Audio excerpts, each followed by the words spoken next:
Hello दोस्तों, welcome back to the man pharma tutorials. बहुत बार आपने एज ए पेशेंट डॉक्टर को विजिट करने के बाद जो भी डॉक्टर दवाइयाँ देता है उनमें आपने ये देखा होगा कि कुछ दवाइयाँ मील से पहले लेनी होती है और कुछ दवाइयाँ हम मील्स के बाद लेते हैं। तो ये जो ड्रग का एडमिनिस्ट्रेशन का टाइम है, ये आपके ड्रग के एक्शन पे कैसे इफेक्ट डालता है, तो यही हम इस वीडियो में देखने वाले हैं। तो दोस्तों आइए समझते हैं मेडिसिन के टाइम के पीछे असली रीजन क्या है।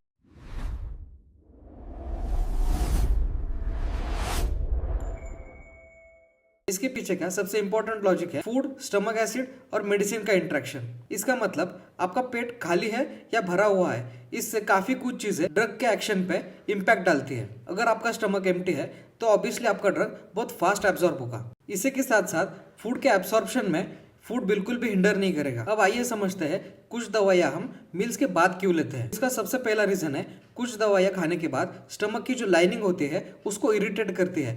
तो इसी इरिटेशन को कम करने के लिए हम अगर उनको मील के बाद लेते हैं तो ये ड्रग्स बिल्कुल भी स्टमक की इनर लाइनिंग को इरिटेट नहीं करेंगे। तो इसके बाद में हम सेकंड रीजन देखते हैं कि जब भी हम खाना खाते हैं आपका जो स्टमक का एसिड होता है वो डाइल्यूट हो जाता है, जिसके मदद से स्ट्रॉन्ग एसिड ना होने की वजह से आपकी जो मेडिसिन होती है वो मेडिसिन ब्रेक डाउन नहीं होती। इसके बाद में थर्ड रीजन देखते हैं मील्स के बाद अगर मेडिसिन ली जाए तो उसका जो नोजिया, वोमिटिंग और पेन होता है वो कंपेरेटिवली हमें कम देखने के लिए मिलता है। और फिर आता है लास्ट का रीजन, जिसमें हम ये देखते हैं फूड में जो भी फैट्स प्रेजेंट होते हैं उनके वजह से ड्रग का एब्सॉर्प्शन हमें अच्छा देखने के लिए मिलता है। तो अगर एग्जांपल के बारे में बात की जाए दोस्तों, तो जनरली आपने देखा होगा दोस्तों कि मील्स के पहले एंटासिड्स होगा या फिर थायराइड की जो भी दवाइयाँ होती है वो मील्स के पहले ली जाती है। और जनरली आपने देखा होगा कि एंटीबायोटिक जैसी दवाइयाँ हो गई वो मील्स की जनरली बाद में ली जाती है। तो ये सिंपल रूल हमें याद रखना है दोस्तों।